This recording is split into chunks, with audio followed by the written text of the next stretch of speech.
ମୁଁ ଅନୁରୋଧ କରିବି ଆମର ପ୍ରଣମ୍ୟ ସୂର୍ଯ୍ୟପ୍ରକାଶ ମହାପାତ୍ର ଭାଇଙ୍କୁ ଆଜିର ଏହି ସାନ୍ଧ୍ୟକାଳୀନ ଅଧିବେଶନକୁ ତାଙ୍କର ଦୃଷ୍ଟିକୋଣ ଏବଂ ବକ୍ତବ୍ୟରେ ଉଜ୍ଜୀବିତ କରିବେ। ସୂର୍ଯ୍ୟ ଭାଇ, ମଞ୍ଚ ଆପଣଙ୍କର, ସ୍ୱାଗତ। ଆପଣ ମାନଙ୍କୁ ସମସ୍ତଙ୍କୁ ପ୍ରଣାମ, ଜୁହାର, ଜୟ ଗୁରୁ। ଆଜି ଗୋଟେ ବିଶେଷ ସୁଯୋଗ ବାଙ୍ଗାଲୋର ଓଡ଼ିଆ ସାହିତ୍ୟ ସମାଜ ଆନୁକୂଲ୍ୟରେ ଆୟୋଜିତ ଏଇ ଯୋଉ କାର୍ଯ୍ୟକ୍ରମ, ସେଥିରେ ଆପଣମାନେ ମତେ ଯୋଡି ହେବା ପାଇଁ ସୁଯୋଗ ଦେଇଛନ୍ତି ଏବଂ ଗୋଟିଏ ଅତ୍ୟନ୍ତ ଗୁରୁତ୍ୱପୂର୍ଣ୍ଣ ବିଷୟ ଉପରେ ଆଜିର ଆଲୋଚନା, ଯେ ଭବିଷ୍ୟତର ଯୋଉ ଜେନେରେସନ, ଫ୍ୟୁଚର ଜେନେରେସନ, ତାହାକୁ କିପରି ଆମର ପିତାମାତା ମାନେ, ପ୍ୟାରେଣ୍ଟସ କିଭଳି ସେଇ ଜେନେରେସନକୁ ଗୋଟେ ରୂପ ଦେଇପାରିବେ, ସେପ୍ କରିପାରିବେ, ତାଙ୍କର ଭବିଷ୍ୟତକୁ ଗଠନ କରିପାରିବେ, ତାରି ଉପରେ ଆଜି ରହୁଛି ଆଲୋଚନା। ଯାହା ମୁଁ କିଛି କହିବି ଆପଣ ମାନଙ୍କୁ, ସେଇ କଥା ଗୁଡିକ ମୁଁ ମୋର ଗୁରୁ ଶ୍ରୀ ଶ୍ରୀ ଠାକୁର ଅନୁକୂଳ ଚନ୍ଦ୍ରଙ୍କ ଠାରୁ ଶିଖିଛି।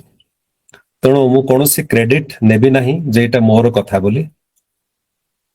ଯଦି କଥା ଭଲ ଲାଗେ ତାହେଲେ ତାହା ହଉଛି ମୋର ଗୁରୁଙ୍କର କଥା। ଆଜି ଯୋଉ ବିଷୟ, role of parents in shaping the future generation, future ଜେନେରେସନକୁ ଗଠନ କରିବା ଦିଗରେ ପିତାମାତାଙ୍କର ଭୂମିକା। ମଣିଷ ଶିଶୁ ଏବଂ ପଶୁ ଶିଶୁ ଭିତରେ ଗୋଟେ ବଡ ଫରକ ଯୋଉଟା, ସେଇଟା ହଉଛି ଯେ ଯେତେବେଳେ ଗୋଟିଏ ପଶୁର ସନ୍ତାନ, ପଶୁ ଶିଶୁଟିଏ ଜନ୍ମ ହୁଏ, ଶାବକ ଜନ୍ମ ହୁଏ, ସେତେବେଳେ ଅଲମୋଷ୍ଟ 70-80% ସେ ଡେଭଲପ ହେଇଥାଏ।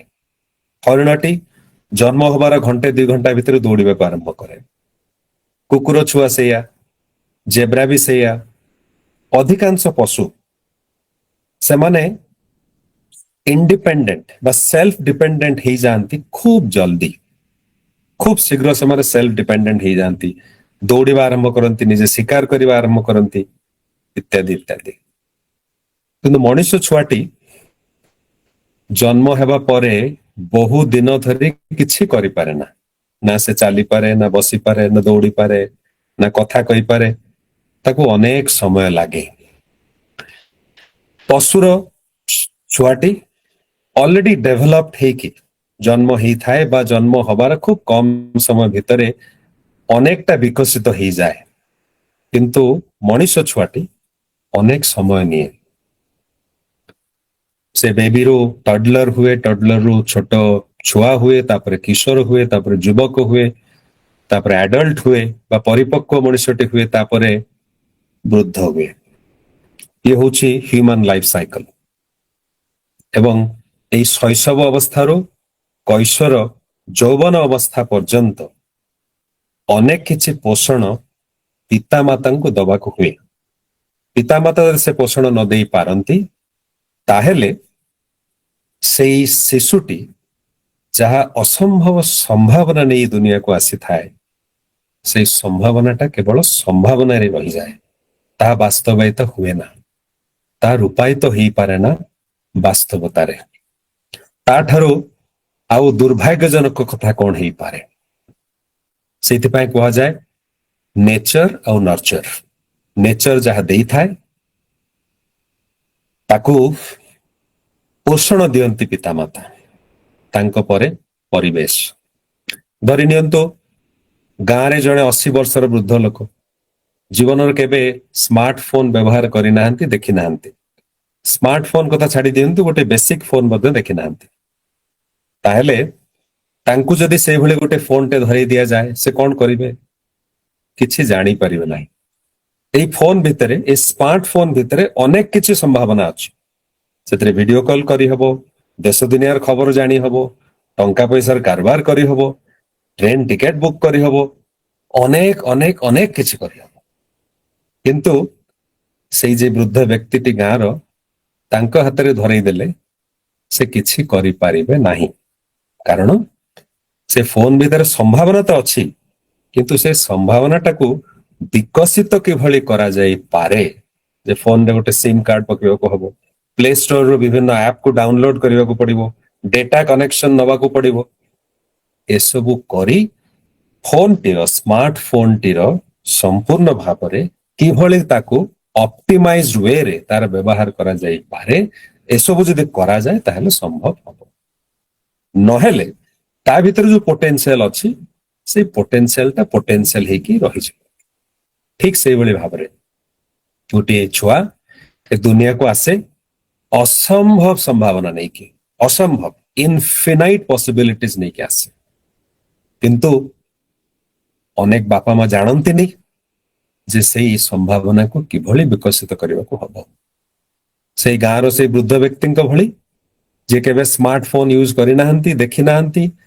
कौन ता द्वारा हेई पारे बुझी नाहंती ता तांको पई गुटे सामान्य छोटिया बाक्सटिए छड़ा और किछि नुहे ठीक से भली भाव रे जो पिता माता केउ संभावना नहीं कि तांकर संतान टी आसीछि जदि से जानती नहीं एवं जानिले मध्य से संभावना को किभଳି विकसित करा जाई पारे ता जदि बुझंती नहीं जानती नहीं ताले दुर्भाग्यर सहित कहा जाई पारे से संभावनाटा केवल संभावना ही रही जाय पिता माता माने संतान जीवन रे ताक संतान जीवन गठन करबा पई एक निर्णायक भूमिका एक मुख्य प्रमुख भूमिका निर्वाह करिथांती ए भूमिका गुडी को कोन आमे बुझिबा पूर्वरु चलंतु देखि बुझिबा जे प्रकृतिर नियम कोन ए शिशुर जीवन गठन शिशु किभଳି शिक्षा आहरण करे किभଳି से तार जीवन को गठन करे बा वृद्धि करे कौन तार सहायक ही पारे एवं ए प्रकृतिर नियम गुड़िक जहा ताहा निर्णय करिथाए बा निर्धारित करिथाए से प्रकृतिर नियम टिके बुझिबाक चेष्टा करेबे अनेक समय भावंती जे पिलार जीवन गठन करा जाए पिलाटी जन्म होनेला परे किंतु वास्तव कथा होची पिलार शिक्षा मार गर्भरे थिला बेलटू आरंभ हो जाए सेटा माने अनेक हयतो जानी थांती बा जानी मध्य ता विषय विशेष ध्यान देई न थांती तापरे आम भावंती जे पिलाटी बड़ हेले स्कूल जीवो तापरे से शिक्षा आहरण करिवो ना जन्म हवा पूर्वरु तो शिक्षा आरंभ होई थाए एवं जन्म नेबा परे परे शिक्षाटा त्वरान्वित हुए 6 वर्ष बेलू शिखिबा बंद हो जाए एटा अत्यंत गोटे मिस्टीरियस सब वाक्य बोली कहा जाई पारे आमे आ भीतर को टिके गभीर भाव जीवा अल्प समय पर आ गोटे चतुर्थ प्रिंसिपल जहा शिशुटीर जीवन को निर्धारण करे ता होची जे प्रत्येक शिशु एवं प्रत्येक मनुष्य स्टिमुलस और इम्पल्स स्टिमुलस और रेस्पॉन्स एटी भूल लिखा है स्टिमुलस एवं रेस्पॉन्स द्वारा ही शिखिबा ता पक्षरे संभव हेई थाए एटा कोन आमे बुझिबा छुआर मार गर्भरे थिबा बेलकु छुआर शिक्षा आरंभ हुए जतबेले से गर्भरे थाए मार इमोशन मार खाद्यपेय मार परिवेश सब निर्धारित करे छुआटीर जीवन किभଳି हबो यदि माँ खूब स्ट्रेस थाए खूब से समय खूब व्यस्त विव्रत थाए तार मन मिजाज ठीक न थाए ताहेले पिलार हेल्थ उपरे तार मानसिक और शारीरिक स्वास्थ्य उपरे मध्य तार प्रभाव पड़ी पारे तेणु यही समय माँ को से कौन भाबुची कौन कहूची कौन खाऊची एसबु कथा नहीं ताकू निहाती थॉटफुल बा माइंडफुल रहिबा को पड़िबो ध्यान दबा को पड़िबो पिता को मां को जदि भल चिंता भल कथा एसबु भितर रहिबा को हुए ताले पिता को से बेले गोटे परिवेश प्रोवाइड करबा को पड़िबो पितांकर कर्तव्य होची जे माटी जे गर्भधारण करिछि किभଳି भाबरे को सुंदर परिवेश भितरे मानसिक स्थिति बजाय रखी एक सुंदर परिवेश भितरे से ता पेट भितरे तार से संतानटी को बड़ करि पारिबो एवं ताहाको संतान को परवर्ती समय दुनिया को एक आदर्श संतान भाव में आनी पारे द्वितीय प्रिंसिपल जहां हम आलोचना करुथिले जे जन्म हवा परठू शिखिबा आरंभ हो जाए आम भावंती जे छुआटी तो कथा कहि पारुनी किछि जानिनी शब्द जानिनी कथा जानिनी से कौन शिखिबो से सिना बड़ हेले शिखिबो ना जन्म हवा मुहूर्त ही ତାର ଶିଖିବା ଆରମ୍ଭ ହେଇଯାଏ। ଆପଣ ମାନେ ଦେଖିଥିବେ, ନଜର କରିଥିବେ, ଛୋଟ ପିଲାଟି ଯେତେବେଳେ ଜନ୍ମ ହୁଏ କଥା ସିନା କହିପାରେନି, କିନ୍ତୁ ଆଖି ବୁଲେଇ ଚାରିଆଡକୁ ଦେଖୁଥାଏ। ତାର ସେନ୍ସ ଅର୍ଗାନ ଗୁଡିକ ଜନ୍ମ ହବା ପରଠାରୁ ଧୀରେ ଧୀରେ ଡେଭଲପ ହବାକୁ ଆରମ୍ଭ କରେ। ପ୍ରଥମ ହଉଛି ଆଖି। ଏ ଆଖି ଦ୍ଵାରା ସେ ଯାହା କିଛି ପରିବେଶରୁ ଆହରଣ କରେ ତାହା ତା ମସ୍ତିଷ୍କ ଭିତରେ ଗୋଟେ ଇମ୍ପ୍ରେସନ ସୃଷ୍ଟି କରେ। ଅର୍ଥାତ୍ ଶିଖିବାଟା ସେଇଠୁ ଆରମ୍ଭ ହେଇଯାଏ। ଛୋଟ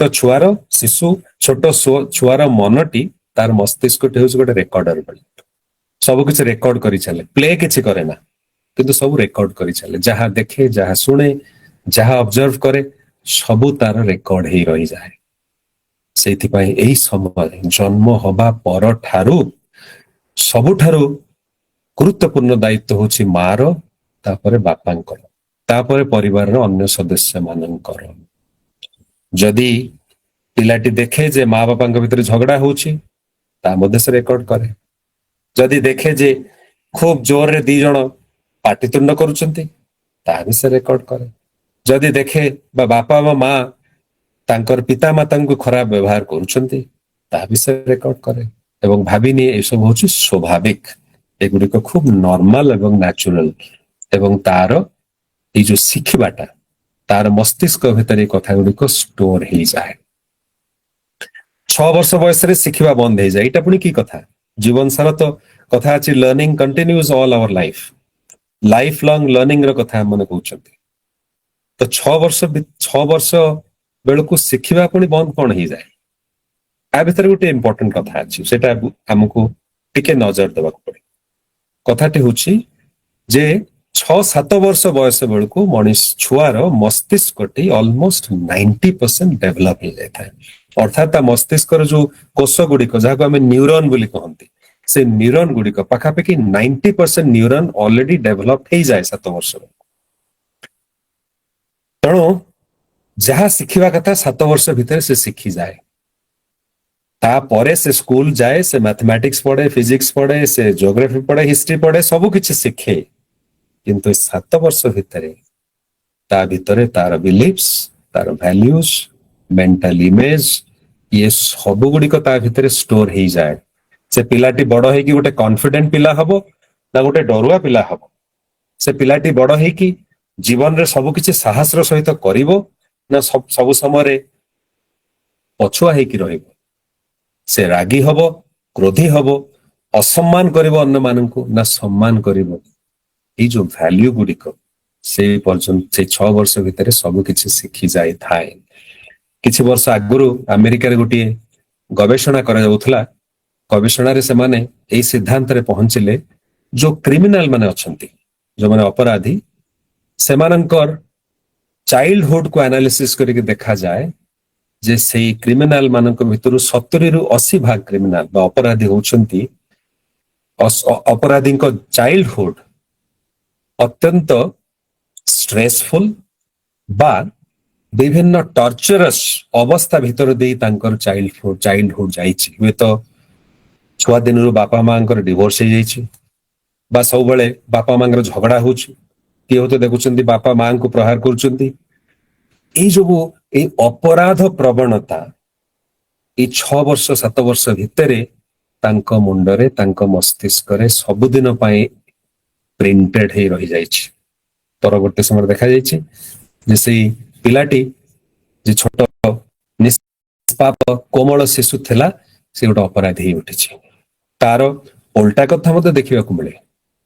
ଖୁବ ଗରିବ ପରିବାରରେ ଜନ୍ମ ହେଇଥିବା ପିଲାଟି ମଧ୍ୟ ସେଲ୍ଫ କନଫିଡେଣ୍ଟ ହେଇ, ସେଲ୍ଫ ମେଡ୍ ଇଣ୍ଡିଭିଜୁଆଲ ହେଇକି ବାହାରିଛି। ଏ ସବୁ ନିର୍ଭର କରେ ସେ 6-7 ବର୍ଷ ଭିତରେ ତାଙ୍କର ମସ୍ତିଷ୍କରେ ଯାହା କିଛି ପ୍ରିଣ୍ଟ ହେଇଯାଏ, ତାହା ଜୀବନ ସାରା ରହେ।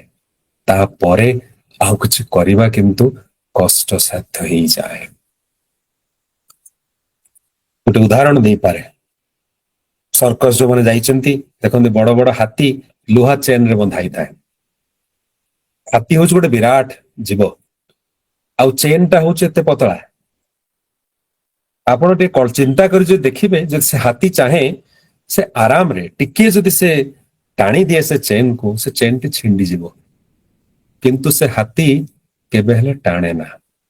ତାର କାରଣ ହଉଛି ଯେତେବେଳେ ସେ ହାତୀଟି ଛୋଟ ଥିଲା ସେତେବେଳେ ସର୍କସର ମାଲିକ ତାକୁ ଚେନରେ ତାର ଗୋଡକୁ ବାନ୍ଧି ଗୋଟେ ଲୁହା ଖୁଣ୍ଟରେ ବାନ୍ଧି ଦଉଥିଲା। ସେ ଛୁଆଟି ଚେଷ୍ଟା କରୁଥିଲା ସେଇ ଚେନକୁ ଛିଣ୍ଡେଇବା ପାଇଁ, କିନ୍ତୁ ସେଇ ଛୋଟ ହାତୀ ଛୁଆଟି ପାଇଁ ସେ ଚେନଟି ଖୁବ ଶକ୍ତିଶାଳୀ ଥିଲା, ତାକୁ ସେ ଛିଣ୍ଡେଇ ପାରୁନଥିଲା। ଏବଂ କିଛି ଦିନ ପରେ, କିଛି ଦିନ ଚେଷ୍ଟା କରି ବିଫଳ ମନୋରଥ ହେଲା ପରେ ସେଇ ହାତୀ ଛୁଆଟି ତା ମନ ଭିତରେ ଏଇ କଥାଟି ଇମ୍ପ୍ରିଣ୍ଟେଡ ହେଇଗଲା ଯେ ଏଇ ଯୋଉ ଲୁହା ଶିକୁଳି ବା ଚେନ ତାକୁ ଛିଣ୍ଡେଇବା ସମ୍ଭବ ନୁହେଁ। ଏବଂ ସେଇ ଛୁଆଟି ଯେତେବେଳେ ବଡ ବିଶାଳକାୟ ହାତୀରେ ରୂପାନ୍ତରିତ ହୁଏ ସେତେବେଳେ ଆଉ ସିଏ ଆଦୌ ଚେଷ୍ଟା ମଧ୍ୟ କରେ ନାହିଁ ସେଇ ଚେନକୁ ଛିଣ୍ଡେଇବା ପାଇଁ। ଏଇ ଛୋଟ ହାତୀ ଛୁଆ କ୍ଷେତ୍ରରେ ଯାହା ଦେଖିବାକୁ ମିଳେ, ମଣିଷ ଜୀବନରେ ମଧ୍ୟ ସେଇଆ ଦେଖିବାକୁ ମିଳେ। ଅର୍ଥାତ୍ ଏଇ ମଣିଷ ହୁଏତ ସେଭଳି ଚେନରେ ବନ୍ଧା ନ ହେଇଥାଏ, କିନ୍ତୁ ମଣିଷର ମନଟିକୁ ବେଳେ ବେଳେ ପିତା ମାତା ବାନ୍ଧି ଦିଅନ୍ତି ସେଇ ଲୁହା ଶିକୁଳରେ। କହନ୍ତି ତୋ ଦ୍ୱାରା କିଛି ହବ ନାହିଁ, ତୁ କିଛି କରିପାରିବୁ ନାହିଁ, ତୋ ଦ୍ୱାରା କିଛି ହେଇପାରିବ ନାହିଁ। ସେଇ କଥା ତାର ମସ୍ତିଷ୍କରେ ଚିରଦିନ ପାଇଁ ପ୍ରୋଗ୍ରାମଡ ହେଇ ରହିଯାଏ ଏବଂ ବଡ ହେଲା ପରେ ମଧ୍ୟ ସେ ସେଇ ଶିକୁଳିରେ ବା ସେଇ ଚେନରୁ ନିଜକୁ ମୁକ୍ତ କରିପାରେ ନା। ଏଇଭଳି ଅନେକ ଘଟଣା ଦେଖିବାକୁ ମିଳିଛି। ପିଲାଦିନେ ଯୋଉମାନେ ବାପା ମାଙ୍କ ଦ୍ୱାରା ବା ପରିବାରର ଅନ୍ୟ କାହା ଦ୍ୱାରା ନିର୍ଯାତିତ ହେଇଛନ୍ତି, ପୀଡିତ ହେଇଛନ୍ତି, ଦେଖାଯାଏ ସେଇମାନେ ହୁଏତ ଅତ୍ୟନ୍ତ କ୍ରୂର ହେଇ ଅନ୍ୟମାନଙ୍କୁ ପ୍ରହାର କରନ୍ତି, ବା ଦେଖାଯାଏ ସେମାନଙ୍କ ଭିତରେ ଆତ୍ମବିଶ୍ୱାସ ସମ୍ପୂର୍ଣ୍ଣ ଭାବରେ ବିଲୋପ ହେଇଯାଏ।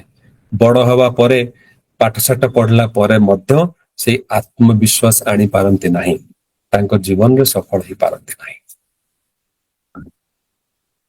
ତାହେଲେ ମୂଳ କଥା ହଉଛି ପିତାମାତାଙ୍କୁ ସନ୍ତାନର ଜୀବନରେ ତାଙ୍କର ଯୋଉ ମୁଖ୍ୟ ଭୂମିକା ଅଛି ତା କିନ୍ତୁ ଦେଖି ନବାକୁ ପଡିବ, ଭାବି ନବାକୁ ପଡିବ।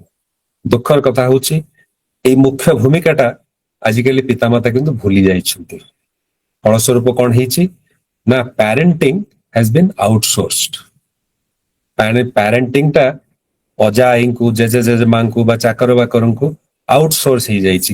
କାରଣ ପିତାମାତା ଉଭୟଙ୍କୁ କର୍ମକ୍ଷେତ୍ରକୁ ଯିବାକୁ ପଡିବ, ପିଲାଙ୍କ ପାଇଁ ସମୟ ନାହିଁ, ନା ବାପାଙ୍କ ପାଖରେ ଅଛି ନା ମାଙ୍କ ପାଖରେ ଅଛି। ତେଣୁ କଣ ହେଇଛି ନା ପ୍ୟାରେଣ୍ଟିଂକୁ ଆଉଟସୋର୍ସ କରିଦିଆ ହେଇଛି। ଅନ୍ୟମାନେ ସନ୍ତାନ ସନ୍ତତିକୁ ବଡ କରାହବ ତାର ଦାୟିତ୍ୱ ନେଇଯାଇଛନ୍ତି। ତେଣୁ ତାର ଫଳସ୍ୱରୂପ ଆମକୁ ଦେଖିବାକୁ ମିଳୁଛି ସମାଜରେ ତାର କୁପ୍ରଭାବ। ପିତାମାତାଙ୍କୁ ସନ୍ତାନ ପାଖରେ ଗୋଟେ ରୋଲ ମଡେଲ ହବାକୁ ପଡିବ। ଜଣେ ବଡ ଦାର୍ଶନିକ କହିଥିଲେ ମିରରିଂ ଇଫେକ୍ଟ। ସେ କହୁଥିଲେ ଯେ ପିତାମାତା ଚାହାନ୍ତି ଆମ ପିଲା ଭଲ ହଉ, ଭଲ ମଣିଷ ହଉ, ଭଲ କ୍ୟାରେକ୍ଟର ହଉ, ସକ୍ସେସଫୁଲ ହଉ, କନଫିଡେଣ୍ଟ ହଉ, ଏସବୁ ଚାହାନ୍ତି, କିନ୍ତୁ ନିଜେ କଥା କରନ୍ତି ନାହିଁ। ବାପା ମା ଚାହାନ୍ତି ଯେ ତାଙ୍କ ପିଲାମାନେ ତାଙ୍କ କଥା ଶୁଣନ୍ତୁ, ସେମାନେ ନିଜ ତାଙ୍କ ବାପା ମାଙ୍କ କଥା ଶୁଣନ୍ତି ନାହିଁ। ପିଲାମାନେ କନସିୟସଲି ବା ଅନକନସିୟସଲି ପିତାମାତାଙ୍କର ବିହେଭିୟରକୁ ଅନୁକରଣ କରିନିଅନ୍ତି, ତାଙ୍କ ଅନୁକରଣ କରିନିଅନ୍ତି। ଯେଉଁ ବ୍ୟବହାର ତାଙ୍କର ପିତାମାତାଙ୍କ ପାଖରେ ଦେଖନ୍ତି ସେଇଟା ହିଁ ଅନୁକରଣ କରିନିଅନ୍ତି। ପିତାମାତା କୁହନ୍ତି ଯେ ମିଛ କହିବ ନାହିଁ, କିନ୍ତୁ ମିଛ କହିବାର ଅଭ୍ୟାସ ଛାଡନ୍ତି ନାହିଁ। କୁହନ୍ତି ଯେ ବାପା ମାଙ୍କୁ ସମ୍ମାନ ଦବ, କିନ୍ତୁ ନିଜ ବାପା ମାଙ୍କୁ ସମ୍ମାନ ଦିଅନ୍ତି ନାହିଁ, ଏକ୍ସପେକ୍ଟ କରନ୍ତି। ବାସ୍ତବ କଥା ଯଦି କୁହାଯାଏ, ଏଇ ଦୁନିଆର ସତ୍ୟ ଯୋଉଟା, ପ୍ୟାରେଣ୍ଟିଂ ର ଗୋଟେ ବଡ ସତ୍ୟ ହଉଛି for a child the father is a hero, mother is the world. ଗୋଟିଏ ସନ୍ତାନ ପାଇଁ, ସେ ପୁଅ ହଉ ବା ଝିଅ ହଉ, ତା ବାପା ହଉଛି ଗୋଟେ ହିରୋ। ତା ବାପା ଭଳିଆ ଆଉ ହିରୋ କେହି ନାହାନ୍ତି। ଆଉ ମା ହଉଛି ତାର ଦୁନିଆ, ତା ମା ହଉଛି ତାର ଜଗତ। ତା ମା କୁ ସବୁ କିଛି ସେ କହିପାରେ, ଯୋଉ କଥା ସେ ତାର ସାଙ୍ଗକୁ କହିପାରେ ନା, ତାର ଅତି କ୍ଲୋଜ ଫ୍ରେଣ୍ଡ କୁ କହିପାରେ ନା, ତା ମା କୁ ସେ କହିପାରେ। ଯଦି ସେ ଗୋଟେ ଝିଅକୁ ଭଲ ପାଏ, ବା ଯଦି ସେ କିଛି କୋଉଠି ମସ୍ତ ବଡ ଭୁଲ କରିଦେଇଛି, ଯାହା କାହା ପାଖରେ ସ୍ୱୀକାର କରିପାରେ ନା, ତା ମା ପାଖରେ କରିପାରେ। ଏଇଭଳି ଯଦି ପିତାମାତା ହେଇ ଉଠନ୍ତି, ଫାଦର ଏଜ ଏ ହିରୋ, ମଦର ଏଜ ଦ ୱାର୍ଲଡ, ସେଇ ପିଲାଟି ନିଶ୍ଚିତ ଭାବରେ ଗୋଟେ ବଡ ଆଦର୍ଶ ମଣିଷ ହବ, ଏଥିରେ ସନ୍ଦେହ କରିବାର କିଛି ନାହିଁ। Discover your child's innate abilities. ସେ ଠାକୁର ଅନୁକୂଳ ଚନ୍ଦ୍ର କହନ୍ତି 7 ରୁ 8 ବର୍ଷ ଭିତରେ ଏଇ ବିଶେଷ ଗୁଣ ଗୁଡିକ, ଯୋଉ ବିଶେଷ ଗୁଣ ନେଇ ପିଲା ଜନ୍ମ ନେଇଛି ତାହା ସେତେବେଳେ ଧରା ପଡିଯାଏ ଏବଂ ସେଇ ସମୟରେ ଯଦି ବାପା ମା ତାକୁ ଧରି ନ ପାରନ୍ତି ତାହେଲେ ସାରା ଜୀବନ ସେ ବୁଝିପାରନ୍ତି ନାହିଁ। ଲତା ମଙ୍ଗେଶକର ଏକ ବିଶିଷ୍ଟ ମ୍ୟୁଜିସିଆନ ବା ସଙ୍ଗୀତଜ୍ଞ ବା ଗୀତିକାର ହେଇକି ଜନ୍ମ ନେଇଥିଲେ। ସେ ବିଶେଷ ଗୁଣ ନେଇ ସେ ଆସିଥିଲେ। ଆଇନଷ୍ଟାଇନ ଜଣେ ସାଇଣ୍ଟିଷ୍ଟ ହବାର ପ୍ରତିଭା ନେଇକି ହିଁ ଆସିଥିଲେ। ତେନ୍ଦୁଲକର ଜଣେ ବଡ କ୍ରିକେଟର ହବାର ପ୍ରତିଭା ନେଇକି ଆସିଥିଲେ। ଷ୍ଟିଭ ଜବ୍ସ ବହୁତ ବଡ ଉଦ୍ୟୋଗପତି ହବାର ପ୍ରତିଭା ନେଇ ଆସିଥିଲେ। ଖାଲି ପ୍ରତିଭା ନେଇ ଆସିଥିଲେ ସେ କଥା ନୁହେଁ, ତାଙ୍କର ପ୍ରତିଭା ସମ୍ପୂର୍ଣ୍ଣ ଭାବରେ ବିକଶିତ ହେଇଥିଲା। ତାଙ୍କ ପ୍ରତିଭା ସମସ୍ତ ଜଗତ ଜାଣିବାକୁ ପାଇଥିଲା। ସତ୍ୟ କଥା ହଉଛି ଏହି ବିଶ୍ୱ ବ୍ରହ୍ମାଣ୍ଡରେ ପ୍ରତିଟି ଶିଶୁ ଅସମ୍ଭବ ସମ୍ଭାବନା ନେଇ ଆସେ, ଜନ୍ମ ନିଏ। ତାଙ୍କ ଭିତରୁ ଖୁବ କମ ଜଣଙ୍କର ପ୍ରତିଭା ଜଗତରେ ଦେଖିବାକୁ ମିଳେ। ତାଙ୍କର ପ୍ରତିଭା ବିକଶିତ ହୁଏ ଯେଉଁ ଡିଜାଇନ ନେଇ ସେ ଆସିଥାନ୍ତି, ସେଇ ଡିଜାଇନଟା ରିଅଲ ବାସ୍ତବତାରେ ରୂପାନ୍ତରିତ ହୁଏ ଖୁବ କମ ପିଲାଙ୍କ କ୍ଷେତ୍ରରେ। ବଣ ମଲ୍ଲି ଯେମିତି ବଣରେ ଫୁଟି ମଉଳି ଯାଏ, ଠିକ ସେହିଭଳି କୋଟି କୋଟି ହଜାର ହଜାର ଲକ୍ଷ ଲକ୍ଷ କୋଟି କୋଟି ଶିଶୁ ଅସମ୍ଭବ ସମ୍ଭାବନା ନେଇ, ଅସୀମ ପ୍ରତିଭା ନେଇ ଆସିଥିଲେ ମଧ୍ୟ ମଉଳି ଯାଆନ୍ତି। କାରଣ ତାଙ୍କର ପ୍ରତିଭା ପିତାମାତା ଜାଣିପାରନ୍ତି ନାହିଁ। ଶ୍ରୀ ଠାକୁର କହୁଛନ୍ତି 7 ବର୍ଷରୁ 8 ବର୍ଷ ଭିତରେ ସେଇ ସମୟରେ ଲକ୍ଷଣ ଗୁଡିକ ଦେଖିବାକୁ ମିଳେ। ଉଦାହରଣ ସ୍ୱରୂପ ଯଦି ବାପା ମା ଛୁଆଟିକୁ ନେଇ ଗୋଟେ ମଲକୁ ଯାଇଛନ୍ତି ବାଙ୍ଗାଲୋରରେ ବା ଅନ୍ୟ କୌଣସି ଜାଗାରେ, ହଠାତ୍ ମଲର ଗୋଟେ ଜାଗାରେ ମ୍ୟୁଜିକ ବାଜିବାକୁ ଆରମ୍ଭ ହେଲା। ଦେଖାଗଲା ପିଲାଟିର ପାଦ ସେ ପାଦକୁ ଟ୍ୟାପ କରୁଛି, ତାର ମୁହଁ ହଲୁଛି, ମୁହଁରେ ବିଭିନ୍ନ ଭଙ୍ଗୀ ଦେଖିବାକୁ ମିଳୁଛି। ସେ ମ୍ୟୁଜିକ ଶୁଣି ପିଲାଟି ଉଲ୍ଲସିତ ହେଇ ଉଠିଛି। ବାପା ମା ତ ବଜାର କରିବାରେ ବ୍ୟସ୍ତ, ସପିଂ କରିବାରେ, ପିଲା ଆଡକୁ ନଜର କାହିଁ? ଏଇ ଯୋଉ ଲକ୍ଷଣ ଗୁଡିକ, ଏଇ ଯୋଉ କ୍ୟାରେକ୍ଟରିଷ୍ଟିକ୍ସ ଗୁଡିକ ଉଙ୍କି ମାରେ ଏଇ 7 ରୁ 8 ବର୍ଷ ଭିତରେ। ତାପରେ ଯେତେ ଚେଷ୍ଟା କଲେ ଆଉ ଦେଖିବାକୁ ମିଳେ ନା। କାରଣ ପିଲା ବାପା ମା ତାଙ୍କୁ ପାଠ ପଢ, ଭଲ ମାର୍କସ ଆଣ, ତମକୁ ଫିଜିକ୍ସ ମ୍ୟାଥମେଟିକ୍ସ ସ୍କୋର କରିବାକୁ ପଡିବ, ତାପରେ ସ୍କୁଲ ପରେ ଇଞ୍ଜିନିୟରିଂ ଏଣ୍ଟ୍ରାନ୍ସ, ମେଡିକାଲ ଏଣ୍ଟ୍ରାନ୍ସ, ନହେଲେ MBA, ନହେଲେ ଆଉ କିଛି। କିଛି ବର୍ଷ ଆଗରୁ ଗୋଟେ ବାଙ୍ଗାଲୋରର ଗୋଟେ MBA କଲେଜରେ ମୁଁ ଯାଇଥିଲି। ଗୋଟେ ପିଲା ମୋ ସାଙ୍ଗରେ ଦେଖା ହେଲା। ସେ କହିଲା, ସାର୍ ଏଠି ମୁଁ କଣ କରୁଛି ମୁଁ ଜାଣିନି। ମୁଁ କହିଲି, କାହିଁକି? ତୁମେ ତ MBA କରୁଛ। କହିଲେ, ଆଜ୍ଞା କିଛି ମୁଣ୍ଡରେ ପଶୁନି, କିଛି ବୁଝିପାରୁନି। ମୁଁ କହିଲି, କାହିଁକି? କହିଲେ, ପିଲାଟି କହିଲା, ମୋର ଏଥିରେ ଆଗ୍ରହ ମଧ୍ୟ ନାହିଁ MBA ରେ। ମୁଁ କହିଲି, ପଢିଲ କାହିଁକି? କାହିଁକି MBA କଲେଜରେ ଆଡମିସନ ନେଲ? ପିଲାଟି କହିଲା, ସାର୍ ଦେଖନ୍ତୁ, ମୋ ବାପା ଜଣେ ୱେଷ୍ଟ ବେଙ୍ଗଲ ଗଭର୍ଣ୍ଣମେଣ୍ଟର ଗୋଟେ କ୍ଲର୍କ। ତାଙ୍କ ଜୀବନର ଯାହା କିଛି ପୁଞ୍ଜି, ସେଭିଂ ସବୁ କିଛି ମୋ ଏଇ MBA ଆଡମିସନରେ ଲଗେଇ ଦେଇଛନ୍ତି, 13-14 ଲକ୍ଷ ଟଙ୍କା। ଆଉ ତାଙ୍କ ପାଖରେ ପଇସା ନାହିଁ। ତାଙ୍କୁ ମୁଁ କେମିତି ଲେଟ୍ ଡାଉନ୍ କରିବି? ତାଙ୍କୁ ମୁଁ କେମିତି ହତାଶ କରିବି? କେଉଁ ମୁହଁ ନେଇ ତାଙ୍କ ପାଖକୁ ଫେରିଯିବି ଏବଂ କହିବି ଯେ ନା, ଏ ପାଠ ମତେ ଭଲ ଲାଗୁନି? ମୁଁ କହିଲି, ଆରେ ବାପା ତୋର କୋଉଥିରେ ଇଣ୍ଟରେଷ୍ଟ? ସେ କହିଲା, ମ୍ୟୁଜିକରେ ମୋର ଇଣ୍ଟରେଷ୍ଟ। ମୁଁ କହିଲି, ଡ୍ରପ୍ ଆଉଟ୍ କରିବୁ? କହିଲା, ନା, ଡ୍ରପ୍ ଆଉଟ୍ କରିବି କେମିତି? ମୁଁ ତ ବନ୍ଧନରେ ବାନ୍ଧି ହେଇଯାଇଛି, ଆଉ ଫେରିବାର ଉପାୟ ନାହିଁ। ଏଇଭଳି ହଜାର ହଜାର ଲକ୍ଷ ଲକ୍ଷ ପିଲା, ବିଶେଷ ଗୁଣ ପିଲାଟିର ହଉଛି ମ୍ୟୁଜିକ। ସେ ପଡି ଯାଇଛି MBA ପାଠର ଚକ୍କରରେ। ସେଇ ଚକ୍ର ଭିତରୁ ବାହାରି ପାରୁନି। ପିଲା ଭିତରେ ପ୍ରତିଭା ଅଛି ସାହିତ୍ୟିକ ହବାର। ସେ ପଢୁଛି କମ୍ପ୍ୟୁଟର ସାଇନ୍ସ, IT ଇଞ୍ଜିନିୟର ହବ। ବାପା ମାଙ୍କର ଇଚ୍ଛା ଅନେକ ଲକ୍ଷ ଲକ୍ଷ ଟଙ୍କା ରୋଜଗାର କରିବେ। ସେ ସାହିତ୍ୟ ଫାଇଥରୁ ମିଳିବ କଣ? ଇଏ ହଉଛି ଅବସ୍ଥା। ବାପା ମା ଭୁଲରୁ ହିଁ ପ୍ରତିଭା ଗୁଡିକ ଚିରଦିନ ପାଇଁ ଲୁଚିଯାଏ। ସେ ଠାକୁର କହୁଛନ୍ତି, ପିଲା ଉପରେ ପାଠ ପଢ ପଢ ପଢ ବୋଲି ସବୁବେଳେ ଜୋର କରିବାଟା ଭଲ ନୁହେଁ। ବରଂ ତୁ ପାଠ ପଢା ପ୍ରତି କିଭଳି ଆଗ୍ରହ ସୃଷ୍ଟି ହୁଏ ସେଇ ଦିଗରେ ଚେଷ୍ଟା କରିବା ଉଚିତ। ଗୋଟେ ମାଟିଏ ତାଙ୍କର ଛୋଟ ପିଲାଟିକୁ ନେଇ ଆସିଛନ୍ତି ଠାକୁରଙ୍କ ପାଖକୁ, କହୁଛନ୍ତି ଯେ ଠାକୁର ଏ ପିଲାଟି ମତେ ବହୁତ ଭଲ ପାଏ, ମୋ ପୁଅଟି, କିନ୍ତୁ ପାଠ ପଢାରେ ତାର ମନ ନାହିଁ, କଣ କରିବି? ଠାକୁର କହିଲେ ତତେ ସେ ଭଲ ପାଏ ଏଇଟା ତ ଜାଣିଛୁ, ତାର ଫାଇଦା କାହିଁ ଉଠଉନୁ? ମାଟି କହୁଛି ବୁଝିପାରିଲିନି। ଠାକୁର କହୁଛନ୍ତି ଦେଖ, ତତେ ଭଲ ପାଏ, ତୁ ତାକୁ କହିବୁ ଯେ ବାପା ମୋର ଟିକେ ରାମାୟଣ ଶୁଣିବାକୁ ଇଚ୍ଛା ହଉଛି, ମତେ ଟିକେ ପଢିକି ଶୁଣାନ୍ତୁନି। ତତେ ସେ ବହୁତ ଭଲ ପାଏ, ମାର ଇଚ୍ଛା ହଉଛି ରାମାୟଣ ଶୁଣିବା ପାଇଁ। ସେ ନିଶ୍ଚିତ ଭାବରେ ଆଗ୍ରହର ସହିତ ମାକୁ ଖୁସି କରିବା ପାଇଁ ପଢେଇବାରେ ଲାଗିଯିବ। ତାକୁ କହୁଛନ୍ତି ରାମାୟଣ ପଢୁ ପଢୁ ପଢୁ ପଢୁ ତାକୁ ଅନ୍ୟ ଜିନିଷ ପଢେଇବାରେ ନିଶାଟାକୁ ଧରେଇ ଦବୁ। ଏମିତି କରୁ କରୁ ଧୀରେ ଧୀରେ ଧୀରେ ଧୀରେ ତାର ପଢା ପ୍ରତି ଆଗ୍ରହ ସୃଷ୍ଟି ହବ। ଆଉ ଜଣେ ମା କହୁଛି ପିଲାଟି ସବୁବେଳେ ଖେଳେ, ପଢିବା ପାଇଁ ଇଚ୍ଛା ନାହିଁ। ଠାକୁର କହୁଛନ୍ତି ଖେଳ ଭିତରେ ଦେଇ ତାକୁ ପାଠ ପଢା ଶିଖେଇ ଦବୁ। ଗୁଲିଦଣ୍ଡା ଖେଳ, ଗୁଲିଦଣ୍ଡା ଖେଳରେ ଯୋଉ ଗୁଲି ମାରନ୍ତି ସେ କରିବା ଭିତରେ ତାକୁ ସେ ଖେଳରେ ତା ସାଙ୍ଗରେ ତା ପାଖରେ ରହି ତାକୁ ଶିଖେଇବୁ କେତେଟା ଗୁଲିରେ କେତେଟା ମିଶେଇଲେ କେତେ ହବ, କେତେଟାରୁ କେତେଟା ବାହାର କରି ନେଲେ କେତେ ହବ। ଏମିତି କରି ମିଶାଣ ଫେଡାଣ ଗୁଣନ ହରଣ ଏସବୁ ଧୀରେ ଧୀରେ ତାକୁ ଶିଖେଇବୁ। ଖେଳ ଭିତର ଦେଇ ତାକୁ ଶିଖେଇବୁ। ଯାହାକୁ ଗପ ଶୁଣିବାକୁ ଭଲ ଲାଗେ ଗପ ଭିତର ଦେଇ, ଯାହାକୁ ନାଟକ ଦେଖିବାକୁ ଭଲ ଲାଗେ ତାକୁ ନାଟକ ଦେଖେଇବା ଭିତର ଦେଇ ପିଲାଙ୍କୁ ପାଠ ପଢା ପ୍ରତି ଆଗ୍ରହଟା ସୃଷ୍ଟି କରିବାକୁ ପଡେ।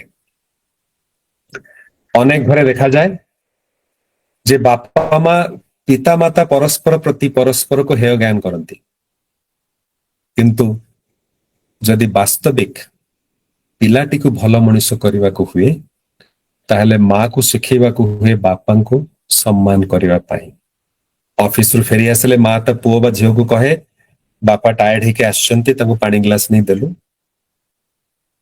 ସକାଳେ ଉଠିଲା ପରେ ବାପା କହନ୍ତି ଯେ ମାଙ୍କୁ ପ୍ରଣାମ କର, ମା କହନ୍ତି ବାପାଙ୍କୁ ଯାଇ ପ୍ରଣାମ କର।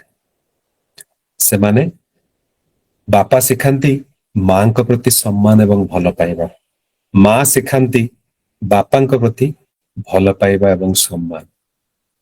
ଏଇ ମ୍ୟୁଚୁଆଲ ଆପ୍ରିସିଏସନ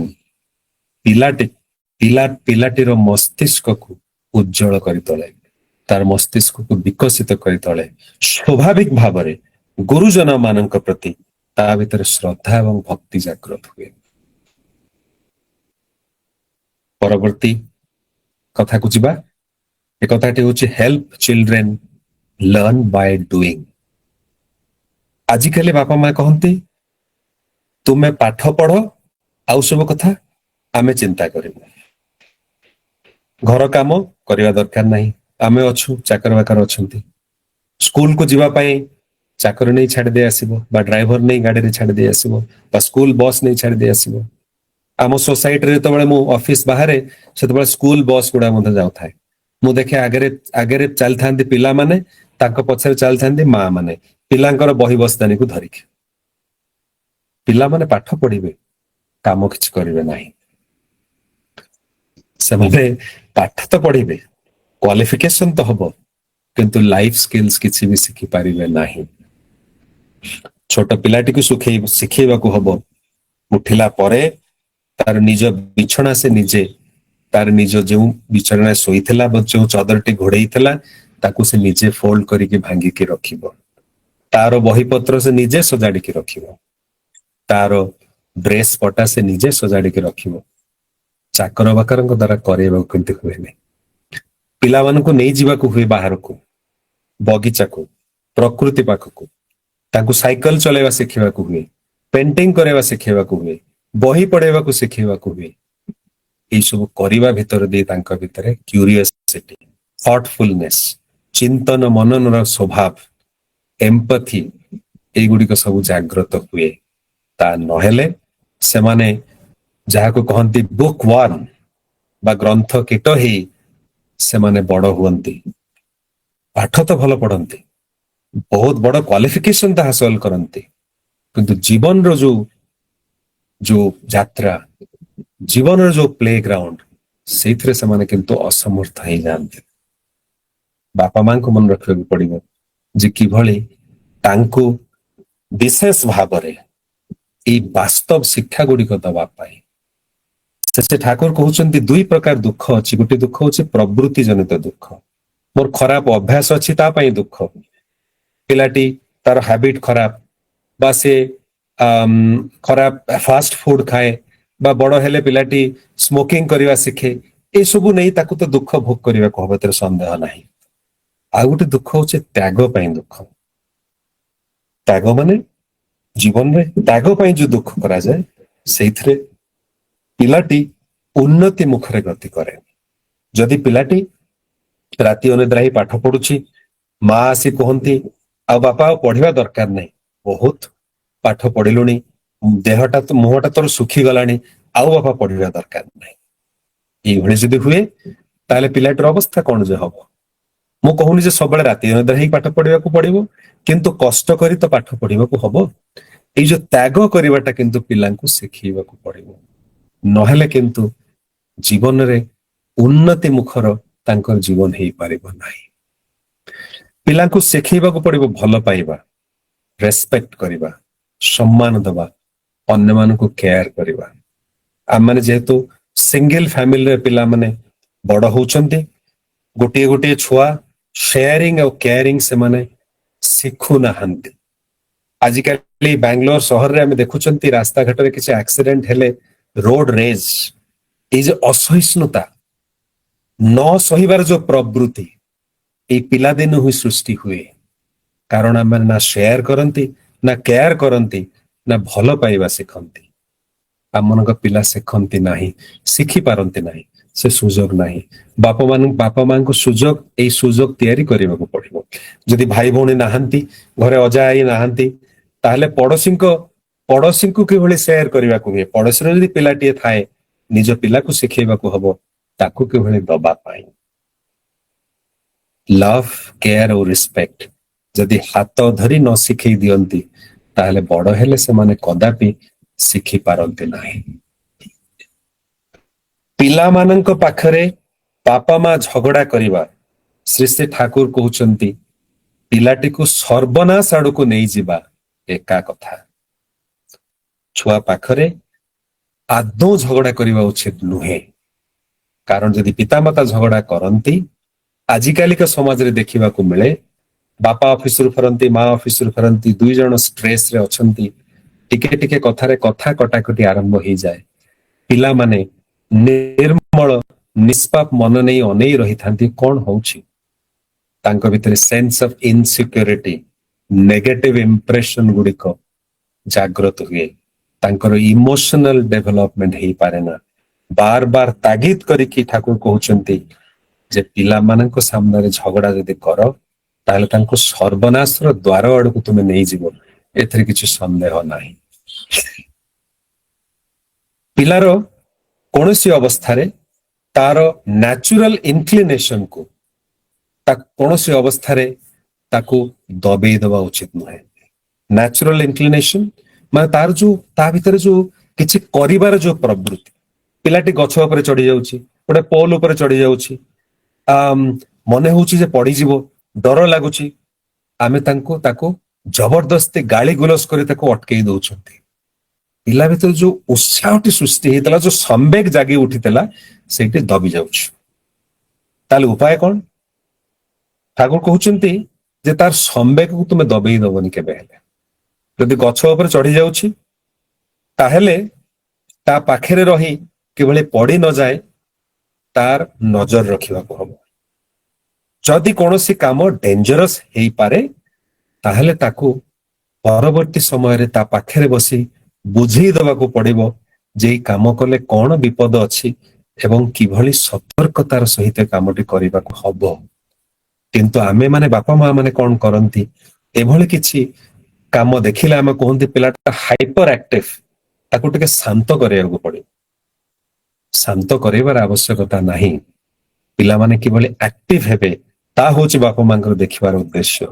କିନ୍ତୁ କୌଣସି କଥା ଯଦି ହାନିକାରକ ହେଇପାରେ, ତାହେଲେ ସମୟ ସୁଯୋଗ ଦେଖି ତାର ବୋଧ ଭିତରେ ଧରେଇ ଦେବାକୁ ପଡିବ ଯେ କାମଟି କାହିଁକି ତା ପାଇଁ ବିପଦପୂର୍ଣ୍ଣ ହେଇପାରେ ଏବଂ କିଭଳି ସତର୍କତାର ସହିତ ଏ କାମଟି ସେ କରିପାରେ।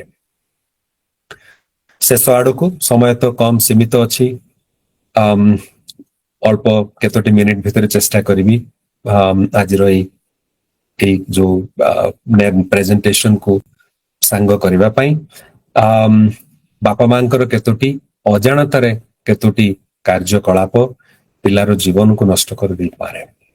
ଅନେକ ସମୟ ଦେଖାଯାଏ ଯେ ପିଲାଟି ଯଦି ପଡିଗଲା ତଳେ ଆଉ କାନ୍ଦିବାକୁ ଆରମ୍ଭ କଲା, ମାଟି ଯଦି କାନ୍ଦ ବନ୍ଦ ନ କରି ପାରିଲା ବା ବାପା ନ କରି ପାରିଲେ ତାହେଲେ କଣ କୁହନ୍ତି, ଆରେ ଏଇ ଚଟାଣରେ ତୁ ପଡିଗଲୁ ନା, ଚଟାଣ ତତେ ମାରିଛି, ଚଟାଣକୁ ମୁଁ ମାରୁଛି ଏବେ। ଦେଖାଯାଏ ପିଲାଟି ଚଟାଣକୁ ମାଟି ଗୋଟେ ବାଡି ଧରିକି ପିଟିବା ଆରମ୍ଭ କଲେ, ପିଲାର କାନ୍ଦ ବନ୍ଦ ହେଇଗଲା। ବାପା ମା ଖୁସି ଯେ ପିଲାଟିର କାନ୍ଦ ତ ବନ୍ଦ ହେଇଗଲା, କିନ୍ତୁ ତାର ମନ ଭିତରେ, ତାର ମସ୍ତିଷ୍କ ଭିତରେ ପ୍ରତିଶୋଧ ପ୍ରବଣତା ମାନେ ସୃଷ୍ଟି କରିଦେଲେ ଚିରଦିନ ପାଇଁ। ଯଦି କିଏ ମାରେ ତାର ପ୍ରତ୍ୟୁତ୍ତରରେ ମାରିବାକୁ ହୁଏ, ଯଦି କିଛି ଗାଳି ଦିଏ, କେହି ଗାଳି ଦିଏ ତାର ପ୍ରତ୍ୟୁତ୍ତରରେ ଗାଳି ଦେବା ଉଚିତ। টিট ফর ট্যাট, এই କଥା ଏଇ ଆମର ଏଇ ଆକ୍ସନ ଭିତରେ ଦେଇ ଆମେ ମାନେ ପିଲାଙ୍କୁ ଶିଖେଇ ଦିଅନ୍ତି টিট ফর ট্যাট। এইଭଳି ଅନେକ ଆକ୍ସନ୍ସ ଅଛି, ସମୟର ଅଭାବରୁ ଆଜି ମୁଁ କହିପାରୁନି। ବହୁତ ଗୁଡା ଏଇଭଳି କାର୍ଯ୍ୟକଳାପ ବାପା ମାଙ୍କର ଅଛି ଯାହା ସେମାନେ ଅଜାଣତରେ କରନ୍ତି। ତାଙ୍କର ଉଦ୍ଦେଶ୍ୟ କିନ୍ତୁ ନୁହେଁ ପିଲାର କ୍ଷତି ହଉ ବୋଲି, କିନ୍ତୁ ତାଙ୍କର ଅଜାଣତରେ ଏଇ ଆକ୍ସନ ଗୁଡିକ ପିଲାର ଜୀବନକୁ ନଷ୍ଟ କରିଦିଏ। ଶେଷରେ କଥା କହିବାକୁ ଚାହିଁବି, guide your child to the guide. ନିଜର ସନ୍ତାନକୁ ଜୀବନର ଗୁରୁଙ୍କ ଦିଗକୁ ପଥ ନିର୍ଦ୍ଦେଶ କରିବା ହିଁ ଉଚିତ। ତା ନହେଲେ ଆଧ୍ୟାତ୍ମିକ ଚେତନା କିନ୍ତୁ ପିଲା ଭିତରେ ଆସିପାରେ ନା। ଗୋଟେ ଛୋଟ ଘଟଣା ମୁଁ କହିବି। ଶ୍ରୀ ଶ୍ରୀ ଠାକୁରଙ୍କ ପାଖକୁ ଜଣେ ବୃଦ୍ଧ ଦମ୍ପତି ଆସିଥିଲେ, ଅନେକ ଦୁଃଖ ତାଙ୍କ ମନ ଭିତରେ। ଠାକୁର ପଚାରୁଛନ୍ତି କଣ ହେଇଛି? ସ୍ୱାମୀ ଜଣକ କହୁଛନ୍ତି, ଠାକୁର ଆମେ ସ୍ୱାମୀ ସ୍ତ୍ରୀ ସବୁ କିଛି ତ୍ୟାଗ କରି ପୁଅଟିକୁ ମଣିଷ କଲୁ, ଟଙ୍କା ପଇସା ସବୁ କିଛି ନିଛାଭର କରିଦେଲୁ, ନିଜେ ନ ଖାଇ ତାକୁ ଖୁଆଇ ତାକୁ ପାଠ ପଢେଇଲୁ। ଇଚ୍ଛା ଥିଲା ପୁଅ ବଡ ଡାକ୍ତର ହଉ, ସବୁ କିଛି ତ୍ୟାଗ କରି ତାକୁ ବହୁତ ବଡ ଡାକ୍ତର କଲୁ। ପୁଅ ଆଜି ବିଦେଶରେ, ଆମର ଖୋଜ ଖବର ନିଏ ନା। ବହୁତ ବଡ ଡାକ୍ତର ବୋଲି ସୁନାମ ଅର୍ଜନ କରିଛି, ବହୁତ ଲୋକଙ୍କର ଚିକିତ୍ସା କରୁଛି, ଆମକୁ ପଚାରେ ନା। ଶ୍ରୀ ଶ୍ରୀ ଠାକୁର ପଚାରିଲେ, ତୁମେ ଈଶ୍ୱରଙ୍କ ପାଖରେ କଣ ପ୍ରାର୍ଥନା କରିଥିଲ? ସ୍ୱାମୀ ଜଣକ କହିଲେ, ଈଶ୍ୱରଙ୍କ ପାଖରେ ପ୍ରାର୍ଥନା କରିଥିଲି ମୋର ପୁଅ ବହୁତ ବଡ ଡାକ୍ତର ହଉ ବୋଲି। ଶ୍ରୀ ଶ୍ରୀ ଠାକୁର କହିଲେ, ଈଶ୍ୱର ତ ତୁମର ପ୍ରାର୍ଥନା ମଞ୍ଜୁର କଲେ, ଦୁଃଖ କଣ ପାଇଁ? ଚାହିଁଥିଲ ପୁଅ ତମର ବହୁତ ବଡ ଡାକ୍ତର ହଉ ବୋଲି, ଆଜି ତମର ପୁଅ ବିରାଟ ଗୋଟେ ଡାକ୍ତର। ଈଶ୍ୱର ତୁମର ପ୍ରାର୍ଥନାକୁ ମଞ୍ଜୁର କରିଛନ୍ତି, ଦୁଃଖ କଣ ପାଇଁ? ସ୍ୱାମୀ ଜଣକ ଦୁଃଖ ମନରେ କହୁଛନ୍ତି, ହେଲେ ଠାକୁର ତା ବାପା ମାଙ୍କୁ ପଚାରେ ନା ସେ ଆମକୁ। ଠାକୁର କହିଲେ, ତୁମେ କେବେ ଈଶ୍ୱରଙ୍କୁ ପ୍ରାର୍ଥନା କରିଥିଲ କି ମୋ ପୁଅଟିକୁ ମଣିଷ ଭଳି ମଣିଷ କର, ଗୋଟେ ସୁନ୍ଦର ମଣିଷ କର? ଏଇ କଥା କଣ ପ୍ରାର୍ଥନା କରିଥିଲ? କରିଥିଲେ ହୁଏତ ଈଶ୍ୱର ମଞ୍ଜୁର କରିଥାନ୍ତେ। ଯାହା ପ୍ରାର୍ଥନା କରିଥିଲ ସେଇ ପ୍ରାର୍ଥନା ସେ ମଞ୍ଜୁର କରିଛନ୍ତି। ଏଇ ହଉଛି ଆଜିର ସମାଜର ଅବସ୍ଥା। ଆମମାନେ ଏଇ ପାର୍ଥିବ ଜଗତରେ, ମ୍ୟାଟେରିଆଲିଷ୍ଟିକ ୱାର୍ଲଡରେ ପିଲାମାନଙ୍କୁ ଏଟିଏମ ମେସିନ କରିଦେଇଛନ୍ତି। ଭଲ ଡାକ୍ତର, ଭଲ ଇଞ୍ଜିନିୟର, ଆଇଏଏସ ଅଫିସର, ସେ ସବୁ କିଭଳି ହେଇପାରିବେ, ଆମର ନଜର ସବୁ ସେ ସବୁ ଦିଗରେ। ଭଲ ମଣିଷଟିଏ କିଭଳି ହେବେ ସେ ଆଡକୁ ନଜର ନାହିଁ। ଯଦି ସେଇ ଦିଗକୁ ନଜର ଦିଅନ୍ତି ତାହେଲେ ନିଜେ ସେଇ ଆଧ୍ୟାତ୍ମିକ ଚେତନା, ନିଜେ ସେଇ ଆଧ୍ୟାତ୍ମିକ ପଥରେ ଯିବାକୁ ପଡିବ। ତା ଛଡା ଉପାୟ କିଛି ନାହିଁ। ଗୁରୁ ହଉଛନ୍ତି ସେ ଆଧ୍ୟାତ୍ମିକ ପଥର ମାର୍ଗଦର୍ଶକ। ଯେମିତି ପାଠ ପଢି ଗଣିତ, ସାହିତ୍ୟ, ମ୍ୟୁଜିକ ଶିଖିବାକୁ ହେଲେ ଗୁରୁ ଦରକାର ହୁଅନ୍ତି, ସେମିତି ଜୀବନରେ କିଭଳି ଚଳିବାକୁ ହୁଏ, ଭଲ ବାପା କେମିତି ହେବାକୁ ହୁଏ, ଭଲ ମା କେମିତି ହେବାକୁ ହୁଏ, ଭଲ ପୁଅ କେମିତି ହେବାକୁ ହୁଏ, ଜଣେ ଭଲ ନାଗରିକ କେମିତି ହେବାକୁ ହୁଏ, ଏଇ ଜୀବନର ଯାତ୍ରାରେ କିଭଳି ଚଳିବାକୁ ହୁଏ, ଜୀବନର ଜଣେ ଗୁରୁ ଦରକାର ହୁଅନ୍ତି। ସେଇ ଦିଗକୁ ଯଦି ପିଲାମାନଙ୍କୁ ପିଲାଦିନୁ ଆମମାନେ ସେଇ ପଥରେ ନେଇ ପାରନ୍ତି, ତାହେଲେ ହୁଏତ ବିଶେଷ କିଛି ଚିନ୍ତା କରିବାର ଅବକାଶ ରହିବ ନାହିଁ। ତା ଯଦି ନ କରନ୍ତି, ତାହେଲେ ଜୀବନ ସାରା ଏମିତି ଦୌଡୁଥିବା, ବୃଦ୍ଧ ବୟସରେ କହିବା ହେଲି କଣ, କଲି କଣ, ପାଇଲି କଣ। ପୁଅ ପାଖକୁ ଝିଅ ପାଖକୁ ଫୋନ କଲା ବେଳେ ସେମାନେ କହିବେ ବାପା ମା ଟିକେ ବ୍ୟସ୍ତ ଅଛି, ଟିକେ ପରେ ଫୋନ କରୁଛି। ସେତେବେଳେ ଫୋନଟି ରଖିଦେଇ ଭାବିବାକୁ ବସିବି ଯେ କଣ କରିବାକୁ ଆସିଥିଲି, କଣ କଲି, ହେଲା କଣ, ପାଇଲି କଣ। ଆଜି ଏଠି ମୋର ବକ୍ତବ୍ୟ ସାଙ୍ଗ କରିବି, ଏ ଗୋଟେ ବିଶାଳ ବିଷୟ। ଅନେକ ସମୟରେ ପ୍ରଶ୍ନ କରୁ କରୁ, କଥାବାର୍ତ୍ତା ଛଳରେ ମୁଁ ଅନେକ ଥର ଶୁଣିଛି ଏଇ ପ୍ରଶ୍ନର ଉତ୍ତର what do you do, response ହଉଛି oh I am just a home maker, I am just a home maker. ଖୁବ ଏକ ଉତ୍ସାହର ସହିତ ନୁହେଁ, ନିରୁତ୍ସାହିତ ଭାବରେ ଉତ୍ତରଟି ଆସେ, I am just a home maker, but you are not just a home maker, you are shaping the future of the nation. You have a pivotal role in shaping the future of the nation. You are not just a homemaker. धन्यवाद। ଧନ୍ୟବାଦ ଭାଇ।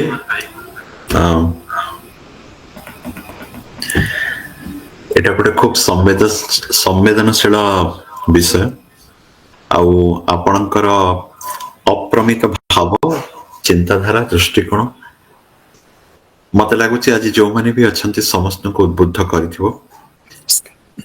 ଏଇଟା ପ୍ରଥମ ଅଧ୍ୟାୟ ଥିଲା। ଆମେ ଆମ ସମସ୍ତଙ୍କ ତରଫରୁ ଆଉ ଥରେ ଆପଣଙ୍କୁ ଅନେକ ଅନେକ ଧନ୍ୟବାଦ